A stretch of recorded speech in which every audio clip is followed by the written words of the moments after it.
IVF చికిత్సలో 25% భారీ discount, free doctor consultation, free ultrasound scan, logo launch, Andro max advanced male infertility centre ను కూడా ప్రారంభించారు. Welcome to BDTV. YCP party అధినేత AP మాజీ CM YS Jaganmohan రెడ్డికి నూతన ప్రభుత్వం అయితే వరుస షాకులు ఇస్తూనే ఉంది. వైసీపీ పార్టీ కూడా గట్టి ఎదురుదెబ్బలు తగులుతూనే ఉన్నాయి. ముఖ్యమంత్రిగా నారా చంద్రబాబు నాయుడు బాధ్యతలు చేపట్టిన దగ్గర నుంచి కూడా వైఎస్ జగన్మోహన్ రెడ్డికి వరుస కష్టాలు మొదలయ్యాయని చెప్పుకోవచ్చు. ఎందుకంటే ముందుగా వైఎస్ జగన్మోహన్ రెడ్డి నివాసం పక్కనే ఉన్నటువంటి రహదారిని ఓపెన్ చేయడం జరిగింది. గత 5 సంవత్సరాల నుంచి కూడా వైఎస్ జగన్మోహన్ రెడ్డి భద్రతా పేరుతో ఇక రోడ్డును పూర్తిగా క్లోజ్ చేయడం జరిగింది.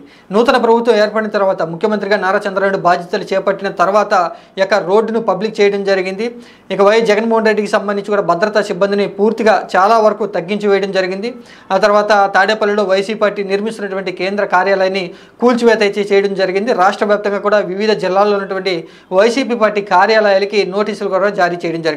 ఎప్పుడైతే ఎన్నికల ఫలితాల్లో వైసీపీ పార్టీ కూటమి ఘన విజయం సాధించడం, ముఖ్యమంత్రిగా నారా చంద్రబాబు నాయుడు బాధ్యతలు చేపట్టిన తర్వాత వైసీపీ పార్టీకి గట్టి షాకులు తగులుతూ వైఎస్ జగన్మోహన్ రెడ్డికి కూడా గట్టి షాకులను అయితే నూతన ప్రభుత్వం ఇస్తూనే ఉంది.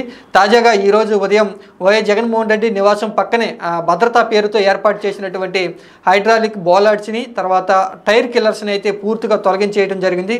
గతంలో వైఎస్ జగన్మోహన్ రెడ్డి ముఖ్యమంత్రిగా ఉన్నప్పుడు భద్రతాపరమైనటువంటి కారణాల చేత రహదారి మధ్యలో హైడ్రాలిక్ బోలార్డ్స్ని, టైర్ కిల్లర్స్ని అయితే ఏర్పాటు చేయడం జరిగింది. ఇప్పుడు తాజాగా ఆ యొక్క రోడ్డుని ఓపెన్ చేయడమే కాకుండా రహదారి మధ్యలో ఏర్పాటు చేసినటువంటి హైడ్రాలిక్ బోలార్డ్స్ని, తర్వాత టైర్ కిల్లర్స్ని పూర్తిగా తొలగించి వేయడం జరిగింది. ఆ తర్వాత వైఎస్ జగన్మోహన్ రెడ్డి యొక్క నివాసానికి మరొక దారి అయినటువంటి విల్లాస్ పక్కనే ఉన్నటువంటి పోలీసుల యొక్క చెక్ పోస్టులను అయితే పూర్తిగా తొలగించి వేయడం జరిగింది.